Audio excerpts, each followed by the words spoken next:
अस्सलाम वालेकुम जी। कपास में शेडिंग का मसला ये हो रहा है डस्की बग की वजह से। डस्की बग का मैंने एक ऐसा स्प्रे करवाया है जिससे सिर्फ एक स्प्रे से बिल्कुल 100% डस्की बग ना सिर्फ ख़त्म हुई है बल्कि दोबारा भी नहीं आई। ये देखें यहाँ पे पहले जो हम स्प्रे करवा रहे थे, जो कि मैंने जो पहला स्प्रे रेकमेंड किया था वो मैंने किया था क्लोथिनाडीन और बाइफेंथ्रिन। उससे क्या हो रहा था कि बिल्कुल ख़त्म हो जाती थी। 4-5 घंटे बाद जब हम आके देखते थे डस्की बग सारी मरी पड़ी होती थी, लेकिन जब हम तीसरे चौथे दिन दोबारा देखते थे दोबारा आ जाती थी।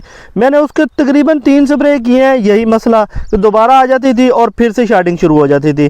तो फिर मैंने अमीन चट्टा साहब का इस वीडियो में शुक्रिया अदा करता हूँ कि जिन्होंने मुझे क्लोरपेरिफास और फेप्रोनेल ये रेकमेंड की। क्लोरपेरिफास 500 ml और फेप्रोनेल 480 ml। तो इसका जब मैंने स्प्रे करवाया तो एक स्प्रे से बिल्कुल जान छूट गई। अब ये देखिए ऊपर कोई शेडिंग नहीं हुई।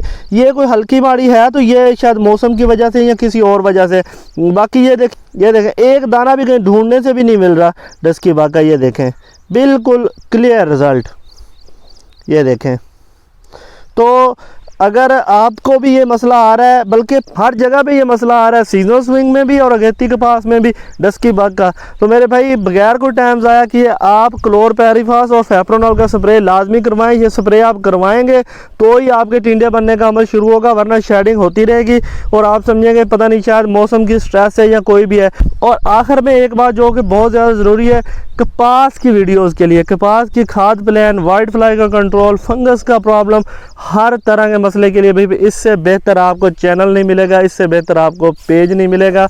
ऊपर नीले रंग का फॉलो का निशान नज़र आ रहा है। फेसबुक पर हमें फॉलो कर लें, यूट्यूब पर सब्सक्राइब ज़रूर करें, वीडियो को लाइक और शेयर ज़रूर कर दें।